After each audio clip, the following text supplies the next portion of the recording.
All right, my Ghana brothers and sisters, please come closer. We have something to talk about that is very, very important. I want you to watch this video till the end because the video will be very long, but it is very educative. Now, talking about this Nigeria must go, Ghana must go of 18. Now, we want to unfold some certain truths that our predecessors didn't tell us. Yes, they tell us what we want to hear and they don't tell us the other thing we wish to hear. Now, let's retrospect back to history. In 1969, yes, Ghana as a country was the first African country to ask every African country to leave their country, and this affected Nigeria the most because over 2 million Nigerians were living in Ghana and they chased everybody out. They call it law. Now, in 1983, Nigeria retaliated. They asked Ghana, as in Ghanaians, to leave Nigeria with their life packed in plastic bag, and they call it Ghana must go. Now, when all these things happen, families were broken, businesses were crushed, and brotherhood was buried in pride. But today, we laugh together, we trade together, and we also dream together. So this Nigeria must go of a thing should never repeat itself again. And I will play a video. I want you to watch this video. Listen attentively to this video. Watch it till the end for more clarification, for you to understand what really happened back then. When I did explicitly explain everything that transpired when it comes to Ghana must go, to Nigeria must go, this is what actually happened. When history is being told, it must be told the right way. For we criticize the West for telling our history haphazardly, for not explicitly explaining what transpired. This is what transpired in Nigeria must go. The entire Africa was one. When Kwame Nkrumah became the Prime Minister of Ghana, up to when he became president, he called on everyone who had money to come and invest in Ghana, that Ghana was open to the entire Africa and Ghana was open for business and they should come and invest. Nigerians' wealthy businessmen were of 90% of the investors who moved to Ghana to invest. And the population of Nigerians in Ghana by then were up to 2 million Nigerians living in Ghana out of the 2.5 foreigners living in Ghana by then. But when Kwame Nkrumah was overthrown by Kotoka and the rest, then came Busia in power as Prime Minister. When Busia came, he was a staunch opposition to Kwame Nkrumah. He never liked Kwame Nkrumah and the policies. When he came, the very first thing he did was to dismantle Kwame Nkrumah's policy and brought in the Alien Compliance Order. When he brought in the Alien Compliance Order, this seek to sack every foreigner in Ghana. And he knew quite well that of all the foreigners in Ghana, Nigerians were 90% of them, and they were investors and businessmen. They invested in cocoa, invested in infrastructures, invested in all sorts of business, manufacturing, transportation, you name it. So when he passed this order and he gave them a deadline to leave, the Nigerians had no option but to auction all they had, because they were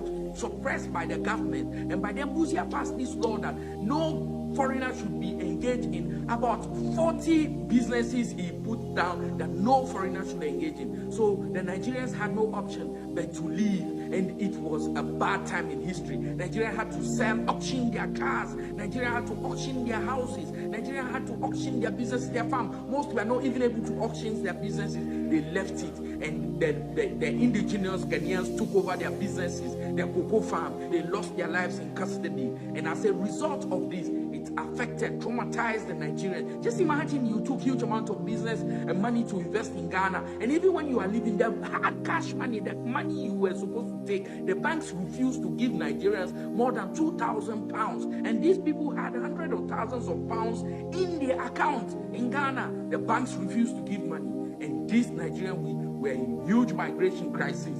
So as this happened, within that period, they were auctioning things in Ghana.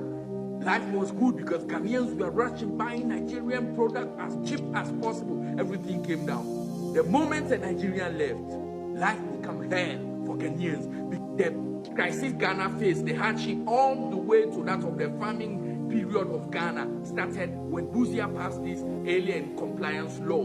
The effect on Ghana when the Nigerians moved out, cocoa price fell.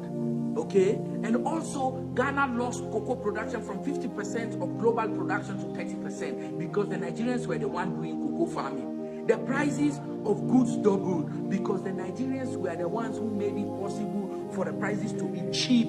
And when the Ghanaians were left to do businesses, they wanted to be rich as quick as possible and double the prices. And also transportation became a problem because most of the cars were owned by Nigerians. Nigerians had invested in transportation system. So this was a problem. And loss of jobs because the businesses and factories and cocoa business, the farming were operated by Nigerians who had employed people. These people had left and jobs were lost. Okay, businesses collapsed. Ghana was in disarray. This was the start of Ghana problem that finally led to Ghana having famine.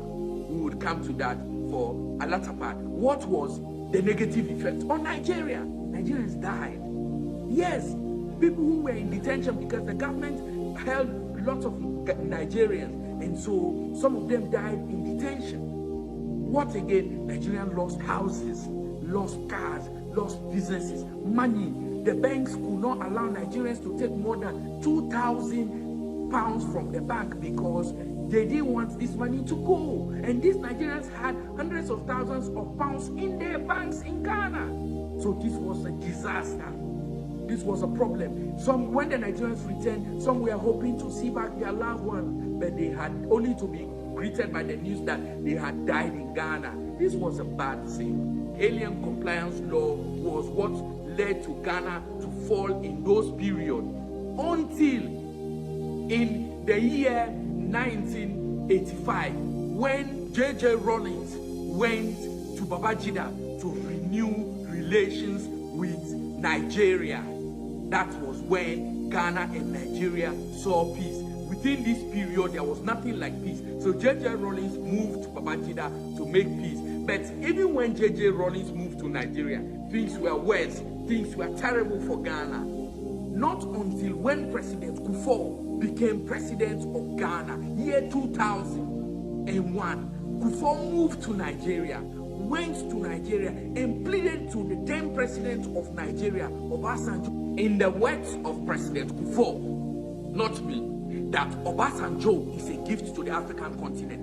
Why did President Kufuor say this? Because when the economy of Ghana was in shambles, Ghana went hippic, meaning there was no money in Ghana. When Ghana was scattered, when the ones you call foreign donors, development partners, America, the Britain, you name it, all countries rejected Ghana. Nobody was there to come to the aid of Ghana.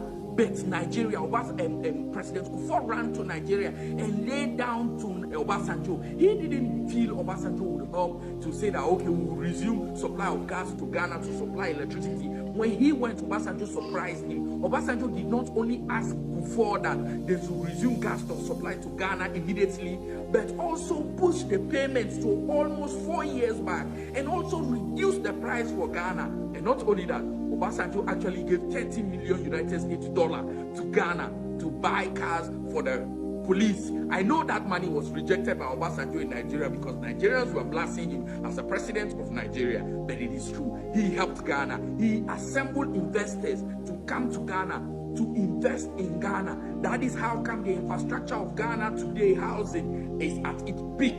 They're one of the best in Africa because the Nigerians came with their wealth, with their money to invest in Ghana. And Ghana is where it is today. And I will tell you, Nigeria has done a lot for Ghana.